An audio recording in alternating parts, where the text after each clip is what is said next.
Welcome. Thank you for finding your way here. This is a place for anyone who needs a moment of solace. A place to just listen, relax, let your world slow down for a bit. Settle in with me as we continue our journey through Pale Light's Book 1, Lost Things by ErraticErrata. Chapter 6. Teeth shattered most satisfyingly under her boot, the mantic whimpering as it fled.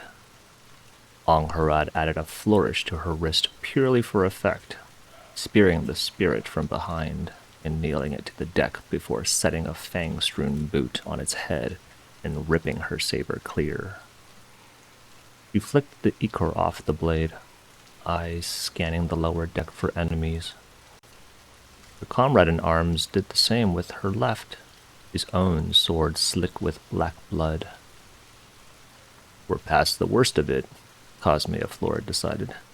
The gun ports are closed. How the scavengers had managed to get the cannon holes open in the first place was a mystery, though not one it was her duty to solve. She would settle for gladness at the mantics no longer crawling through them like a tide of vermin. Though the fighting was still hard above, where the saint had fled, it seemed that the lower deck was near swept clean. The last stragglers from the hold had barricaded the door, and now the same black cloaks that stormed the deck to close the ports were gathering around the hole in the floor to take shots with their muskets. It wouldn't be enough to clear the numbers that gathered down there, but it would thin the herd. And with few dead, Angharad said, I must admit to having underestimated watchmen. Even seasoned Milani crews would have panicked at the sheer number of spirits that climbed the ship. But the men and women of the watch had responded with calm discipline. They'd formed into squads, put their back to a wall, and swept forward with powder and steel. You're not so bad yourself, Tredegar, the old man grinned. With his salt and pepper beard and roguish smile, the Serdan soldier might have set another woman's heart aflutter, but here he was very much barking up the wrong tree. He was a loyal retainer and skilled at arms, however, so Angharad refrained from rolling her eyes. He'd proved a good man by standing in the defense of others, and that earned him consideration. My skills have not rusted, she simply replied, and yours are worthy of praise. We did not let a single one through. Through to where was made plain by her glance back, where the ship's arsenal had been turned into a cutter's room. The Bluebell's surgeon, Angharad hoped she was no Leargan doctor, for those were known to be deadlier than the plague, was seeing to the wounded, her door guarded by only a pair of black cloaks.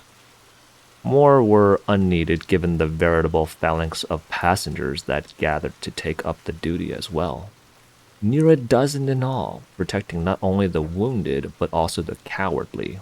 Of the infant zones, only Lady Ferranda had stayed out of the surgeon's workroom to fight. Lady Isabel was to be forgiven, given that she was no trained fighter and capable enough to serve as the surgeon's assistant besides, but the Serdan brothers had shamed themselves by hiding. By the occasional looks of contempt thrown their way by their shipmates, it had done their reputation no favors. There are no true nobles in Sacramonte, Angharad reminded herself, trying to temper her own scorn. Long gone were the days of the Second Empire, with only the dust of greatness remaining. Besides, she would not let her growing interest in Lady Isabel unfairly sour her opinion of those courting her.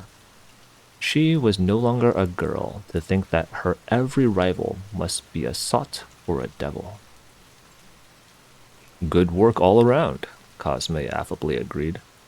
Now we just need to settle in and wait for the watch to clear the upper deck.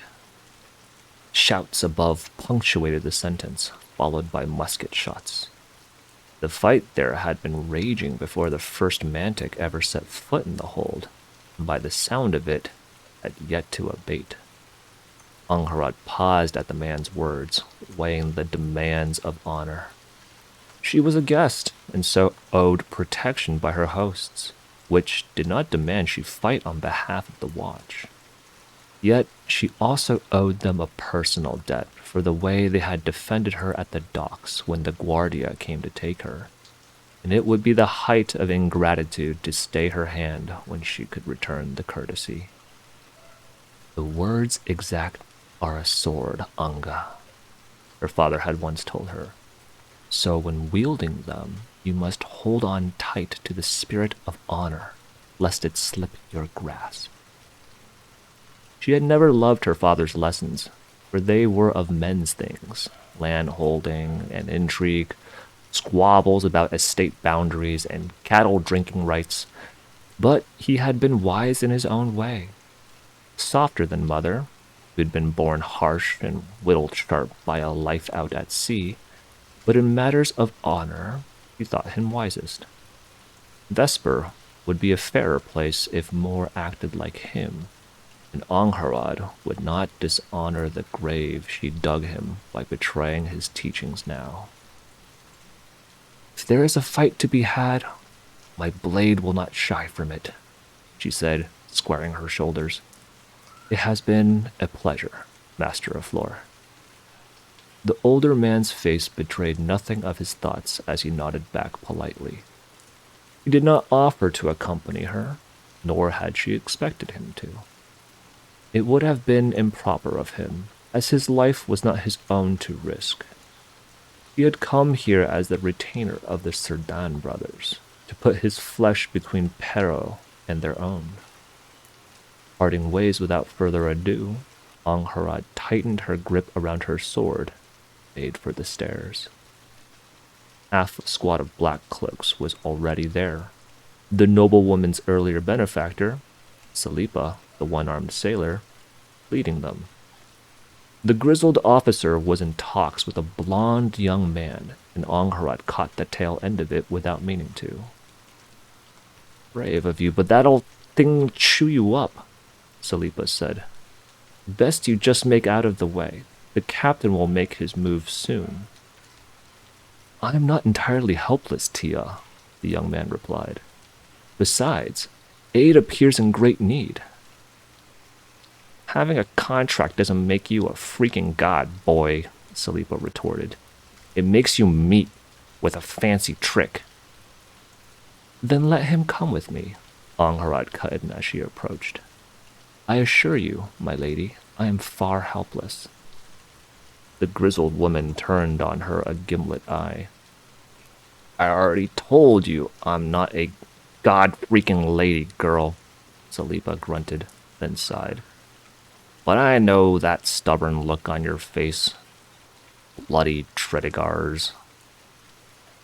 She muttered something about black powder and ramming under her breath, then glared at them half-heartedly before stomping up the stairs. Angharad smoothed away a smile, having been reminded of the old sea dogs her mother liked to keep around. However loud they bark, they were never quite as dour as they liked to pretend. Turning to the man, she looked him up for a weapon. A short hatchet, touched by Iker in a way betraying use, even as she offered her hand. Lady Angharad Tredegar, she introduced herself.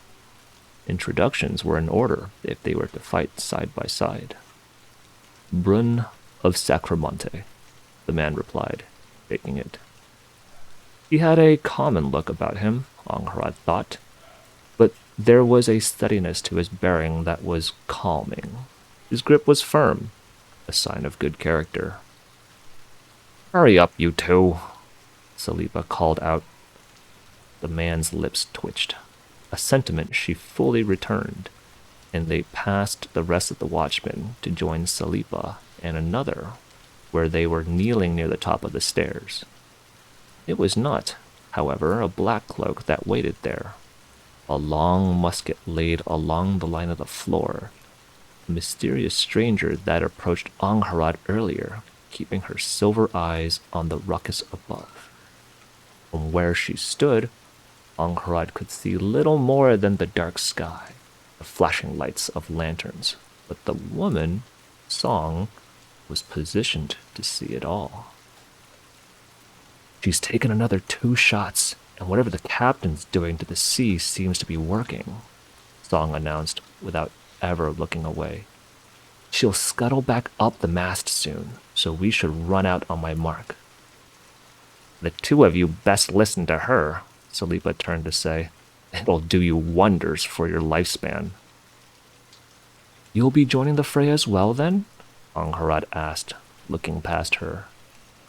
Song nodded. We need to put the saint down as quickly as possible, she said. The longer she's about, the higher the chances she tears up sails.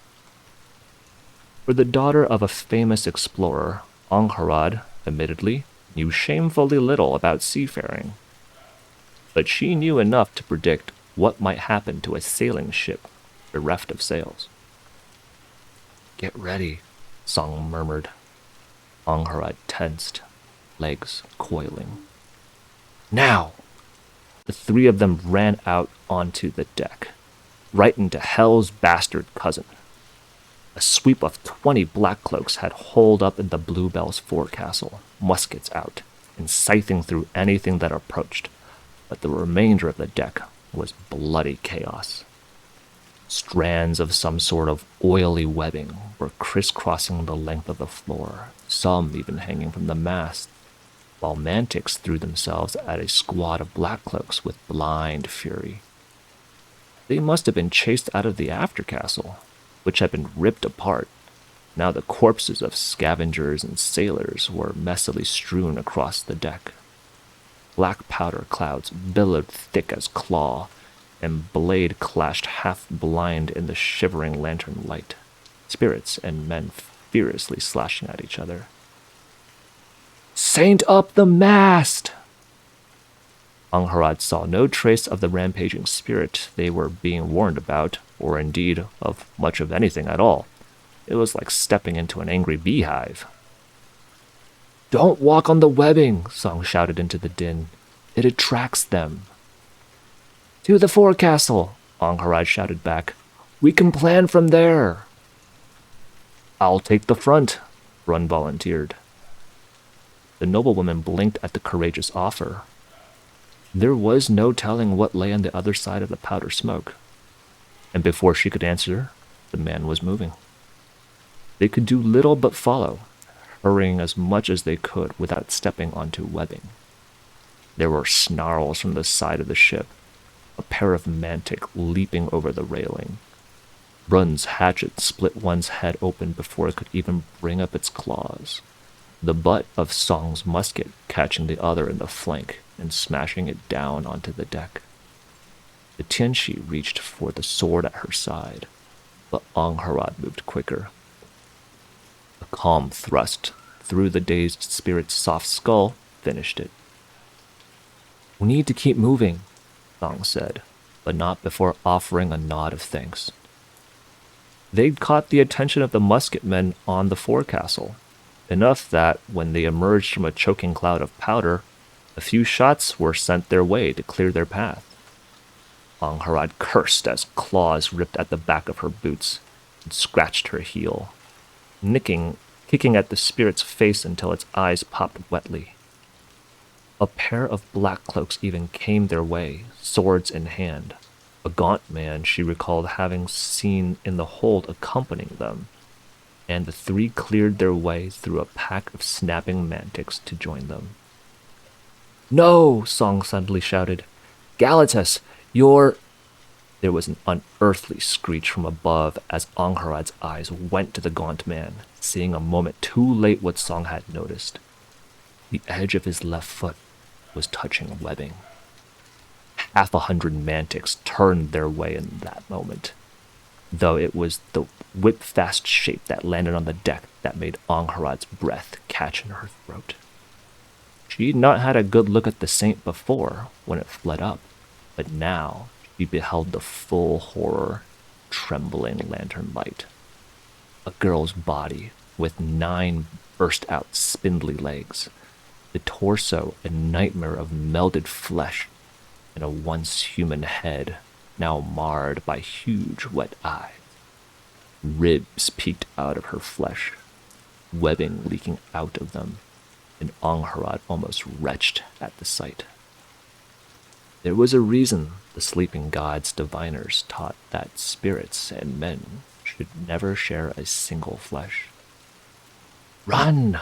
Song hissed. Shots sounded, but too slowly. Before the powder blew, the saint had already impaled one of the black cloaks and thrown aside the other like a sack of radishes, the fool who touched the webbing tripping as he tried to hurry backwards. 2 musket shots tore through the saint's torso, tearing bloody holes, but she just shook off the black cloak she'd impaled and casually ripped through the other one's shoulders. "Salt munitions!" a voice called out from the forecastle. The glare-drenched salt, Angharad knew, was as poison to most spirits. The spirit was already moving, ready to scuttle back into the smoke and dark, to ready for the snatching of more lives, and so she made her decision. Honor had its demands. She grabbed Song's shoulder before the other woman could run. "Get the wounded to the forecastle," he ordered. "Have Brun help." "What are you?" Angharad did not look back, striding out, saber in hand. The saint looked about to finish the black cloak with the stomach wound, so the Periduri calmly stepped on the strand of webbing before her. The saint paused, neck twisting sharply to look back, and Angharad felt her stomach drop. Death. She had courted death, and now it was coming on blood-drenched legs to take her. Her body moved by rote, back straightening as the flat of her saber tapped lightly her left shoulder in a duelist's salute. She glimpsed. The legs tore through her belly, turning to open her up, and stepped lightly to the right, pivoting even as the spirit screeched and slashing at its back. Leathery flesh parted under good Periduri steel, splashing ichor even as the saint lashed out blindly. Left leg, Angharad thought, catching the twitch early. Step back, leaning away, and the pointed tip passed half an inch below her chin. She threw her weight forward, pushing with the back leg, and struck with the strength of her entire body. The saber carved through the leg she'd aimed at, one of the 4 the saint was standing on, and the maddened spirit tipped over. A glimpse over the shoulder, the tips of the legs going through Angharad's eye. And she slid down under the saint as front legs twisted over the spirit's shoulders, nailing the deck where she just stood. Landing in a crouch, she left a shallow cut on the spirit's chest as she rose. From the corner of her eye, she caught the twitch a moment before the saint moved, pivoting to sweep from the right with 3 legs. Angharad simply stepped out of the swing, air whipping about her face, and she felt the dread drip out of her heartbeat by heartbeat. 8 legs left, the saint coming at her relentlessly, and yet there was nothing to fear. She was back home, doing the reprimand in the fighting yard. It was a mad spirit coming at her from all angles, instead of swinging stones. Yet it was just the same. Watch, listen, and move. Be as the wave, unhurried, yet inexorable. A shot clipped the saint's shoulder, and the spirit pivoted, but Angharad clicked her tongue and thrust shallowly into the creature's side. For pain, for attention. "Eyes on me," he chided, and the spirit turned back with a skittering shriek. A glimpse told her a mantic was to come upon her from behind, but also what would follow. Angharad moved to the side of a puncturing leg, pivoting and slashing at the saint's back, even as the head of the scavenger came for her, burst into gore. The black cloaks on the forecastle were covering her back. Saint bent back, wildly scrabbling forward with half a dozen legs, but the Periduri took to the left and ducked under a lateral blow that would have shattered her ribcage. It was not just aiming poorly, she realized as the spirit struggled to turn while she slashed at her back legs, but not aiming at all. Like the stones swinging at the end of ropes that she had trained with back home, the trajectory of the saint's blows did not change after they began. She's faster than her own senses can follow. That made her predictable, Angharad thought with a wolfish smile, and she knew how to punish predictable. Left, blindingly and blinded quick, the point ripping into the wood as Angharad stepped back, right as the twitch had told her. But a spirit that could not even control its own strength could hardly control the distance. The Periduri dove forward, letting the saint swing offer up two of the legs jutting out of her chest cleanly.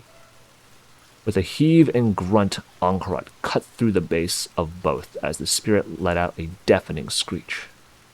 She went wild, legs hacking at the front of her, but Angharad had already slipped to the left. Musket fire lit up the night, tearing smoking holes into the saint's back, and the spirit shuddered in pain. Salt shots, Angharad thought. The saint turned towards the forecastle, legs convulsing, and leapt. Only the gaunt man from earlier was there, elbowing watchmen aside as he traced something in the air, and the billowing darkness of the gloam formed into a sign that merely glancing at had Angharad nauseous. At the apex of her leap, the saint hit thin air as if it were a solid wall and let out a shrieking moan of surprise as she tumbled back down in a sprawl. "Finish it!" a black cloak shouted. Musket fire bloomed and Angharad sprang towards the downed saint, black slicked blade raised high. Others came too, watchmen with pikes and swords, as well Brun and a graceful Atzilan man wielding a spear. They hacked at the spirit's legs while she flailed in pain from the musket fire pouring down from above, Angharad only joining the fray reluctantly. All that she knew, this was no true honor duel. The disparity in numbers still made the business feel disreputable. She thrust into the spirit's back, dipping away from a flailing blow, and as she did, noticed that webbing was trailing across the deck in thick rivulets. Frowning, Angharad took another step back and realized that the oily trails were connecting with the earlier ones, spreading somehow, and that mantics were flocking to the web. "Something's wrong," the noblewoman called out. "The saint is—" Her words were good as drowned by the musket fire, but even that racket was chased out when the saint's death throes bloomed into a sky-piercing shriek. She staggered away from the sound, ears ringing, and watched in horror as the saint's wounds began to close and fresh legs burst out from the stumps. All over, the ship mantics were melting into the webbing, flesh dissolving. Saint rose, crushing a pair of black cloaks with a casual swing as Angharad kicked a scavenger that snuck up to her side. But the gaunt man from earlier was back. Cheeks flush with color, he traced that same foul sign between the spirit and the black cloaks. Only this time, when the saint struck, there was a crack. A scream. Then the sign shattered, and Angharad saw the man's forearm turn into blackened pulp. "No!" the Periduri shouted, seeing their victory turn to ash. She glimpsed, sweeping her legs, and leapt above a swing, just in time for the edge of a blow to catch her shoulder and smash her back down in a spinning crash. She saw it coming then, too quick for a glimpse to help at all, the two legs coming down to nail her belly to the deck. Only there was a musket shot, and the very tip of a leg blew as it came down, stump smacking into the other and nudging it just to the side of Angharad's ribs.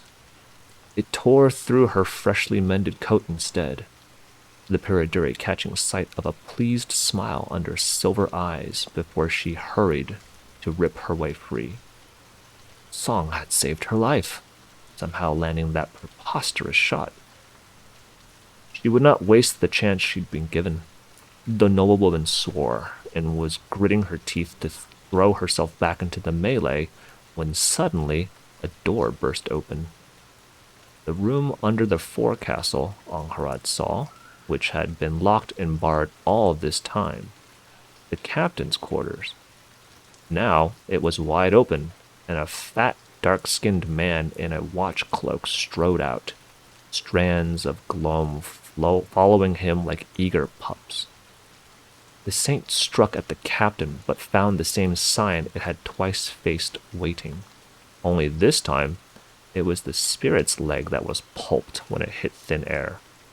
The captain calmly began to circle the saint as he traced the same symbol anew.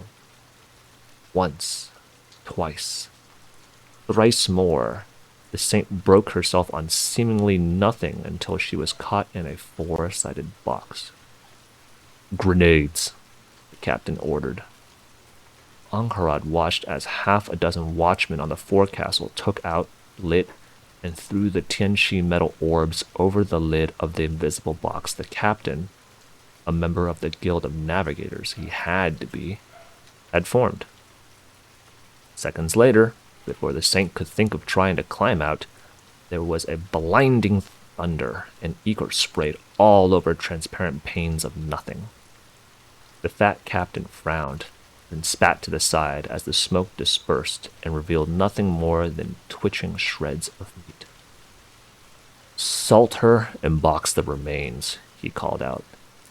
"Hailing Society still has that bounty up on incomplete saints."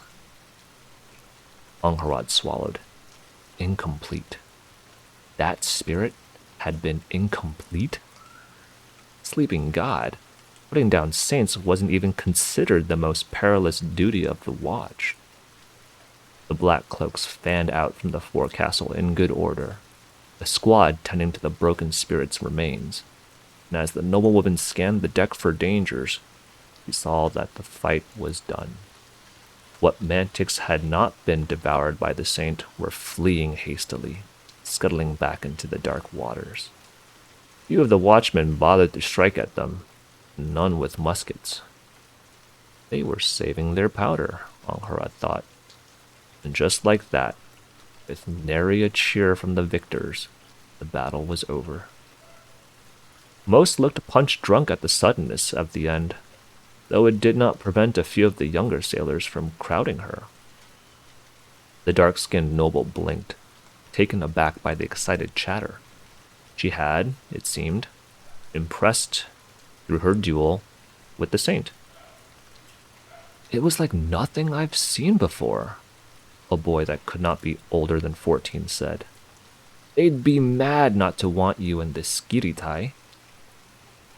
Angharad was only passingly familiar with the circles, the 7 societies within the watch, where only the most elite watchmen were inducted, but she had heard of the Skiritai Guild. Militants, its members were called, or even more bluntly, swords. They were the finest warriors of the watch, which made the boy's words a weighty compliment. "I have had fine training, but I claim little experience with the horrors of the old night," Angharad demurred. "You must have a damned impressive contract," a fair-haired woman her age said. "It was like you moved to dodge it before it even struck." Angharad's lips thinned. Inquiring of contracts was impolite, and to the watchwoman's honor, he coughed in embarrassment. There might be a time where the Piraduri would be forced to speak of her contract with the fisher, but even then she intended to hold back the truth and claim her gift was one of quickened reflexes. Lying sat ill with her, but she had little choice. foretelling contracts were strictly forbidden in the kingdom of Milan, the High Queen's decree punishing them by death. And one day, Angharad must return home to take vengeance. The secret must keep, however dishonorable the keeping of it. She was saved from the need to answer by the arrival of comrades in arms, the young black cloaks retreating to give them privacy. Brune of Sacramonte, steady soul that he had proved to be, came to her while wiping his hatchet clean of fresh ichor.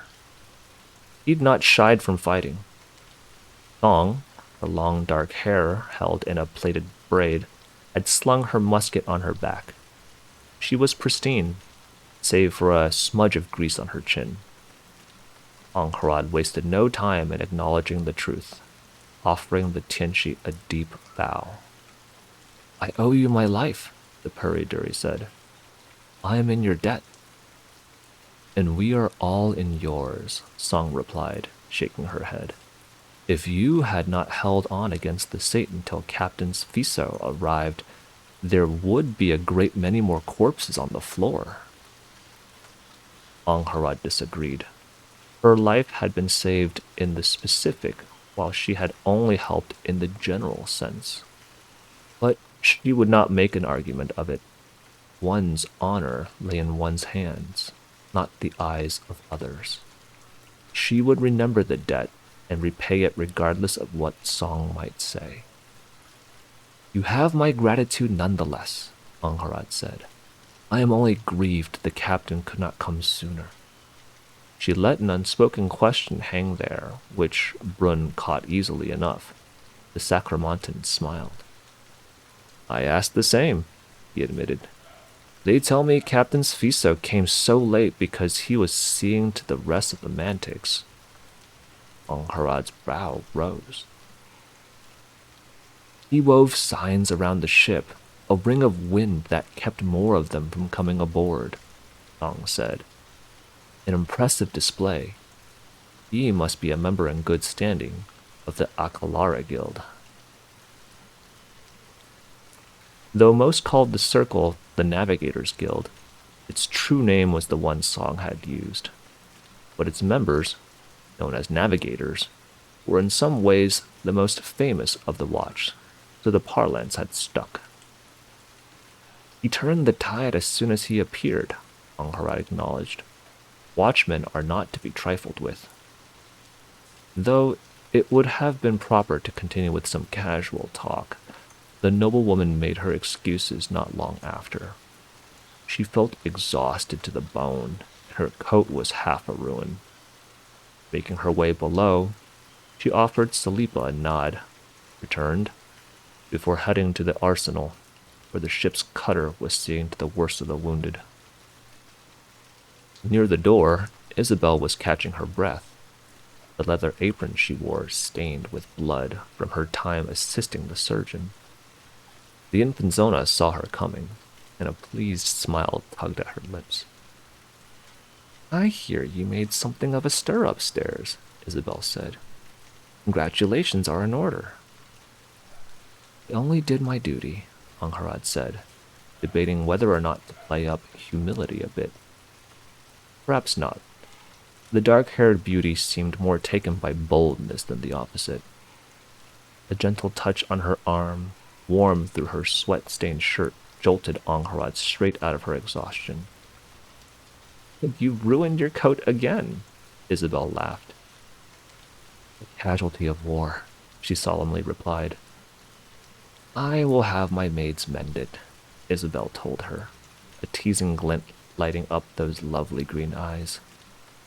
Though if you keep making a habit of that, I'll start wondering if it is all a way to keep me close." "Entirely for your protection, of course," Angharad smirked. "Protection, Isabel mused. "Is that what they call it in Peredur?" Angharad's heartbeat quickened. This was the closest either had come to acknowledging her attraction, and that Isabel did not seem put off in the slightest. He'd even brought it up. Seemed promising indeed. She cleared her throat. It is my duty as a peer to teach our customs to all interested, she smoothly replied. It would be my very great pleasure to offer lessons. Isabel's lips twitched. I'll consider it, she airily replied. Their moment was interrupted by a hoarse scream from the arsenal, Isabel flinching at the loudness. I must return to Dr. Balbir's side, she said, laying her hand on Angharad's arm again. Be well. It was an effort not to lean into the touch, but the noblewoman mastered herself and offered a dignified nod back instead. She watched Isabel disappearing past the threshold, feeling giddy as a girl. How long had it been since she'd last been so taken with another? Too long. Unrelenting pursuit of assassins had drained the joy out of her life. It could only be a victory to claw some small piece of it back. In too great a vigor for her original intention of finding a corner to sleep in, Angharad instead strode the length of the lower deck. The Sedan brothers were seated in a corner, pointedly alone, save for their valet. But Lady Ferranda was speaking with a pair of Someshwari. Angharad joined them for a short chat, exchanging introductions and compliments. The man of the pair, rather rounded in shape and lacking in muscle, was called Ishan, and of noble birth. The other, short and shapely, was named Shalini. They had come together. We've known each other since we were kids, Shalini said, smiling like one to whom smiles came easily, and often. I couldn't let him wander off into adventure alone. She's a much better shot, Ishan admitted. There were plenty who had eye on her talents back home. He looked, Angharad thought, a little guilty at that. Serving some dusty old Raj as a showpiece champion, or going into the watch with you, Shalini said, rolling her eyes. What a difficult choice that was, Isha. Angharad shared a glance with Lady Ferranda, the two amused by the obvious affection between the pair. Making gentle sport of them would have been a pleasant way to pass the time, but the Puradiri caught sight of two men towering over another across the deck, frowned. Two Atzlin, one a bear of a man with a broken nose, and the other the graceful spear wielder she'd glimpsed above, were flanking a dark-haired man standing by some sort of cabinet. Were they taking advantage of the watch's distraction to break hospitality? Making her excuses with the others, Angharad strode over briskly. All three turned to her. Good evening, the nobleman flatly said. Does there happen to be some trouble? The big man scowled at her. Budge off, Milani, he said. We're just... Be polite to our friend here, Okotlan, the other Atzlan interrupted. Good evening, Lady Tredegar. And to you, Angharad reluctantly replied. The big man had not liked being interrupted, but he did not argue. He stood, Angharad thought, as he were wary of his younger companion. Tupac Sickle. The pale-eyed Atzlan introduced himself, offering a hand. Formerly of the Leopard Society. The noblewoman shook it, manners demanding as much, but her eyes sought out the dark-haired loner. He had the Sacramontan look about him, his scruffy dark hair and tan skin paired with deep gray eyes. He was also rather disheveled, and very obviously of common birth. He met her gaze with mild curiosity, little else. Tristan, he introduced himself. A pleasure, my lady. Shared, Angharad replied, more politely than truthfully. Am I to understand there is no argument between you gentlemen? None at all, Tupac smiled. I was only discussing a book with Tristan here. We seem to share an appreciation for Alvareno's dosages. Indeed? Angharad pressed, suspicious. There was something familiar about the Adslan's polite manner. Master Tupac was requesting medicine for a friend, Tristan added. It is my pleasure to help the brave souls that fought above. Suspicion lingered, but the Sacramontan looked to be speaking honestly. The dark-haired man knelt to open his cabinet, revealing some sort of intricate medicine box within. Taking out two small vials, one half full and the other empty, he palmed a fat syringe and began to extract from the full. You'll need to dilute it with water, he informed Tupac, else your friend Leander will fall into stupor. 2 measures, preferably. The Atzlin nodded. Leander fought with us earlier, the pale-eyed man told Angharad. His arm was wounded when his sign was broken by the saint. Galatas, Angharad deduced. Must have been the gaunt man's surname. Is he not in the doctor's care?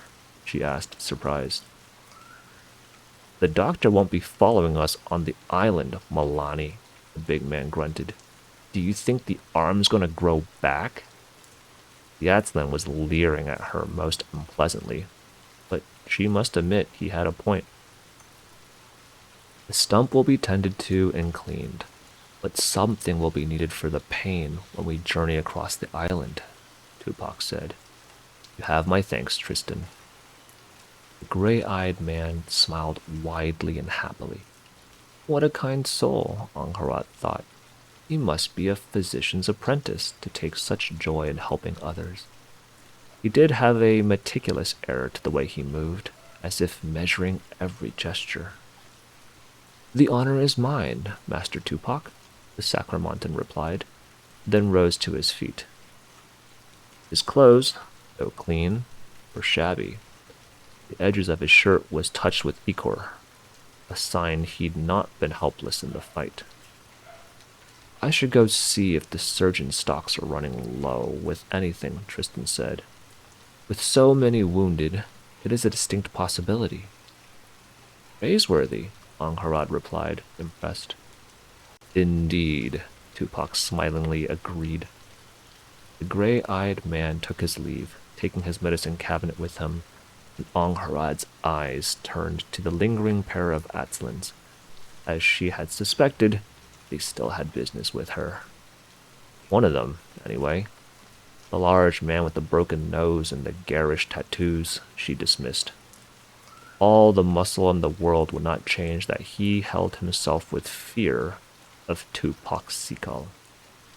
Said men, she realized, after taking a longer look, seemed somehow unnatural. His skin was without a single blemish, his face and limbs perfectly proportioned. It was as if some Tianchi artist had drawn a man rather than anything born of a woman's womb. Yet it was the eyes that unsettled her most. Ill things that they were. I am impressed, Tupac plainly said, by the way you handled the saint. I could not have slain her without aid, Angharad replied. Neither could most of the ship, black cloaks or not, Tupac said. It does not matter. The fight let me take the measure of you, Lady Tredegar, and I am pleased with what I saw. The noblewoman did not smile, did not thank him or answer at all. She recalled now why Tupac's pleasant demeanor felt familiar. She had known a girl once whose father had been a lord of the court at the feet of the High Queen. He had been smiling and polite, and the soul of courtesy. The sole instance Angharad met him.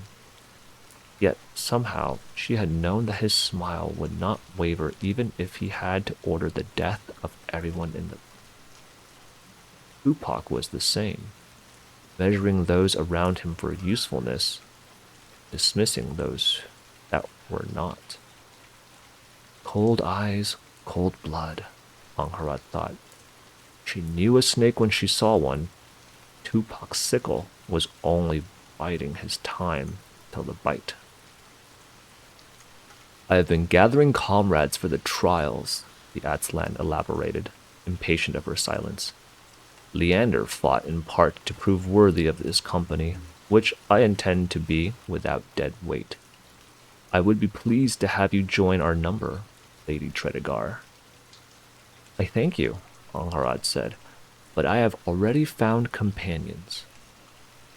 The infant zones have already lost one of their sworn swords, Tupac told her, and they will find the trials more perilous than they think. I urge you to reconsider. Angharad met the man's pale eyes, face a blank mask. She thought of the sound her blade had made near the docks when it had opened the red cloak's throat, of the wet, dying gurgle that hissed out. She held the death close in her mind and then smiled. I thank you, Angharad evenly repeated, but I have already found companions. Tupac drew back half an inch before stopping himself. Pleasantness fell from his face in patches, like cheap cosmetics and sweat. He gave her a long look. Unfortunate, Tupac's sickle finally said. I will not make this offer again. He inclined his head politely. We will meet again, Tredegar. Of that, Angharad softly replied, I have no doubt. She watched the pair leave, and when exhaustion began to creep back, decided that she would have to find somewhere with her back to the wall, sleep. She had a feeling a knife might just sprout there otherwise. The last leg of the trip to the island of Vieja Perdida, also known as the Dominion of Lost Things, was not restful. The watch crew cleared out the last of the mantics hiding in the hold before summary repairs were made and sails raised again. The Bluebell was limping where it once had run, but they were assured by the captain that would only make a difference of hours, and they would not be greatly hampered in their taking of the trials. Angharad shared her misgivings about Tupac's sickle with her fellow nobles, and found them taken seriously even by the Cerdan brothers, who had somewhat warmed to her since the fighting. They were not unaware that their reputation had sunk in the aftermath, and were taking pains to be polite, though sometimes their unpleasantness still slipped out. The infant zones sought out helpers of their own, among which Angharad was pleased to count Tristan. A physician, and a middling one, would be of great help on the island. She herself did not have much time of her own, as her actions against the saint had lent her a degree of fame, and her company was in high demand, which seemed to please Isabel, who often sat with her as she entertained other passengers and took a long walk with her on the deck. A watchman approached them at the end of the last, a sailor informing them that they were soon to be in sight of the Dominion. I must see to my affairs, then, Isabel mused. Angharad? Go ahead, she replied. I want to look at this island before we touch the shore. How quickly you leave me, Isabel pouted, but it was nothing but teasing. The Purriduri leaned against the railing, her mended coat making the cool wind nothing but pleasant as she settled in to wait. Her solitude was not to last, however, as she was approached by another passenger. Another woman, Atzlan, no older than 20. Pretty, Angharad thought, with full lips and dark eyes. You must be the woman of the hour, she smiled, offering her. I am Yaretsi, Lady Angharad Tredegar, he replied, taking it. The other woman's grip was firm and lingering. I could not resist introducing myself after hearing so much of your valor against the saint. Yaretsi said. The talk that followed was light and pleasant. Angharad had never been one to disdain the admiration of a beautiful woman, especially one whose eyes were appraising her so frankly. But she knew she must cut this short. Setting her cap at another taking the trials was already somewhat foolish, but indulging in a flirtation with a second? That was courting trouble. Besides, what if Isabel saw and misunderstood? No, best cut this short indeed. Angharad was fairly sure from the way Yaretsi was staying so close and batting her eyes so coquettishly that she was not misreading friendliness as interest. I am told we are soon to arrive at the Dominion. Angharad slid into a lull of the conversation. We should see to our affairs before then, I think. Of course, Yaretsi agreed. We shall talk later, I think. The Atslan woman smiled rather flirtatiously, offering a slight bow. Should circumstances allow, Angharad mildly replied. Her solitude was returned to her just in time, for it was moments later that she first caught sight of the dominion of lost things. The island was startlingly large, and though its hulking dark shape was touched with but little light, specks that must be the watch fortress and the docks, she could make out its silhouette. Lowlands leading up to a handful of slender mountains, thick woods peeking out on the sides. How long would it take to cross from one end to the other? At least a week, she thought. More intriguing were the hard angles she glimpsed, jutting out of the plains and peaks. Man-made structures. There must have been old ruins. Angharad stayed on the deck, eyes peeled on the island, until the Bluebell was close enough to signal the docks with lantern lights. Her fate awaited her on these shores. She would not fail to meet it. The stench was heavy on the wind. Before they even docked, before ropes were thrown and the cogs secured in that ragged harbor, Angharad knew what it was she was smelling. But she fought it all the way, trying to wrestle the knowledge down so it would disappear in some dark corner and never be seen again. The first thing she saw, as she followed the others out onto the docks, was the fires. A dozen of them, large as could be, burning bright. Smoke was thick and cloying, rising in tall columns as black cloaks fed the flames with logs and charcoal. No one came to greet them as they crept out, the group hesitating for the absence. And the Bluebell's crew were of no help. They were busy unloading crates and had no time to spare for this sort of business. There should be others here, Augusto Cerdan frowned. We are the second ship, and the smaller one. Has the first wave already gone ahead and begun the trial? They have, Harad thought. Sleeping God, they have. She knew the smell, memory enough for sweat to trickle down her back as she remembered the screams, the bright bonfire of everyone she loved, disappearing into smoke. We must ask, Isabel firmly said. Before anyone could protest, she peeled ahead, maids trailing in her wake, and approached a bearded old man in a black cloak who was shoveling coal into a fire. She smiled sweetly at the watchman, curtsying as she gave her greetings. Amused, the black cloak paused in his work. The captain'll be here to speak to you in a bit, he said. Don't you worry your pretty little heads. That is good to know, Isabel said. But may I ask where those who came from with the first ship have gone? The old Black Cloak laughed, then pointed his shovel at the sprawl of fires. You're looking at them, girl. And Angharad finally looked horror in the eye, allowing her gaze to stray among the flames, where she made out limbs, the twisted shapes of broken and mutilated bodies.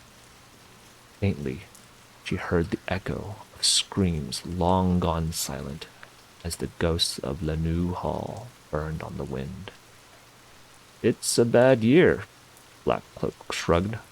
All 40 died on the first day.